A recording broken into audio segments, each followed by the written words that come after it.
Hi friends, ఈరోజు చందల కూర వండుతున్నాను friends.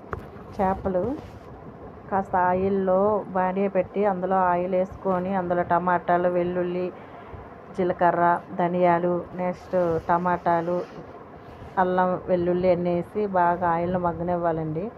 బాగా ఆయిల్లో మగ్గిన తర్వాత రెడ్డీస్గా కాస్త కలర్ వచ్చిన తర్వాత ఫ్రెండ్స్ దాన్ని మనకి కావలసిన గ్రేవీ లాగా మనం పేస్ట్ చేసుకోవాలి ఫ్రెండ్స్. మిక్సీలో వేసి ఆ తర్వాత పేస్ట్ని కాసేపు ఆయిల్లో బాగా మగ్గనివ్వాలి. చిన్నప్పుడైతే చేపలు అస్సలు నేను తినేదాన్ని కాను ఫ్రెండ్. మా అమ్మ వాళ్ళు అయితే చాలా తిట్టేవాళ్ళు. అత్తయ్య వాళ్ళు అయితే ఇప్పుడు చాలా ఎక్కువ చేపలు తింటారు. వాళ్ళైతే అక్కడ తినేదాన్ని కాను. అలా అలా చేపలు నేర్చుకున్నాను.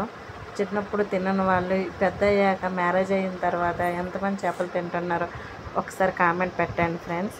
ఇట్లా మగ్గిన తర్వాత ఆయిల్ పైకి వచ్చింది కదా, ఇలా ఆయిల్ పైకి వచ్చేటప్పుడు దాని మసాలా మొత్తం గ్రేవీ అంతా పర్ఫెక్ట్గా ఉందని అర్థమవుతుందండి మనకి. చిన్నప్పుడైతే మా అమ్మ వాళ్ళ ఇంట్లో చేపలు భలే ఉండేవాళ్ళు. అస్సలు తినేదాన్ని కానీ మా మమ్మీ మస్తు కొట్టేది నన్నైతే. ఇప్పుడు చేపలు గ్రేవీ వచ్చిన తర్వాత ఫ్రెండ్ ఇలా చేప ముక్కలన్నీ వేసుకొని దాన్ని ఉప్పు, కారం, పసుపు, గరం మసాలా పేస్ట్ చేసాం కదండి, అందులో బాగా గ్రేవీకి వచ్చేస్తుందండి. చేపలకి వచ్చిన తర్వాత చింతపండు మగ్గు వేసుకోవాలి ఫ్రెండ్.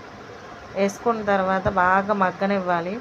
కాస్త అందులో లైట్గా సాల్టు, సరిపోతే సాల్ట్ కానీ, కారం కానీ, పసుపు కానీ మీరు వేసుకోవచ్చు. నేనైతే ఏమీ వేయలేదు ఫ్రెండ్, నాకు కరెక్ట్గా సరిపోయాయి. తర్వాత ఆయిల్ వేసి దించే ముందేమో కొత్తిమీర వేసుకోవాలి. వాటర్ వేసిన తర్వాత కొత్తిమీర వేసిన తర్వాత కాసేపు మగ్గనివ్వాలి. చేపలు రెడీ.